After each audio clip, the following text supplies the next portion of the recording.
Now, Moshe, obviously, you're not someone who is a spokesman for the State of Israel or indeed the Prime Minister, nor would it be in any way fair to put you in that position, not that I ever would. But what do you make of what Prime Minister Netanyahu said there? I want to say that I agree to an extent that we've seen waves of demonstrators, at times violent demonstrators, including organizations like Palestine Action, that have been designated as a terrorist organization by the UK, that have been acting in a way against the Palestinians by the fact they're emboldening the terrorists that are holding the key to end the conflict between the Israelis and the Palestinians, supporting Hamas directly in statements, in banners and in actions. So I think they've been hurting the Palestinian cause. And of course, they have no sympathy for us Israelis and are supporting hostage-taking, supporting the atrocities of October 7th. You just quoted someone before the interview, I believe from the Irish band Kneecap, and they're exactly demonstrating how the... So we'll just be very careful, Moshe. The person is a barrister. We'll get to that in just a second.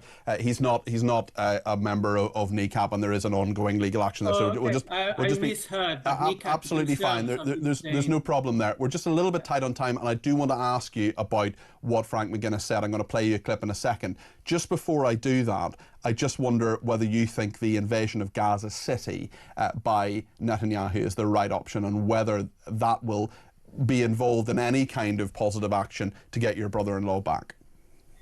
Well, the position of many families of hostages, as stated today as well, included by my sister Lishai, Omri's wife, is that the Prime Minister and the government must prioritize the release of the hostages. There is a deal on the table right now, and it is the deal that we can accept and then negotiate for a comprehensive deal. We support a comprehensive deal to release everyone, but we also understand the complexity of the situation, and if we can save lives now, this should be the priority.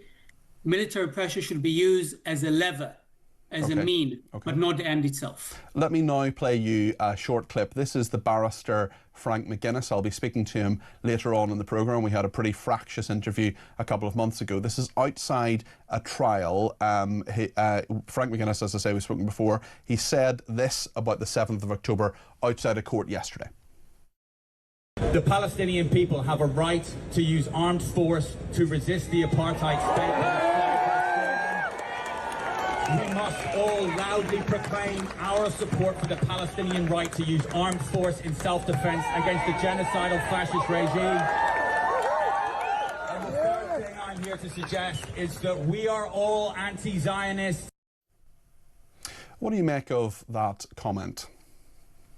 I think, as I stated earlier, I think these comments are inflammatory, they are anti-Semitic, and are not progressing us to a better future in the Middle East, and of course not to the resolution of the Gaza conflict. I wish those people understood that by making such statements, they're only hurting both Israelis and Palestinians. But I don't believe they will understand that. It seems like they've been supporting directly in their statements the action of terrorists that have been kidnapping, murdering, and torturing Israelis for generations now. My focus, though, however, is the hostage crisis, making sure that policymakers understand that they have a responsibility to make sure Hamas release all the hostages, and that includes the UK Prime Minister Starmer, who need to apply pressure on nefarious actors that support Hamas, like Iran, Turkey, Qatar, to ensure that the hostages are released, and by doing so also end the war in Gaza. Moshe, thank you. I will, of course, be putting all of those points to Frank McGuinness later on. He'll have his right of reply.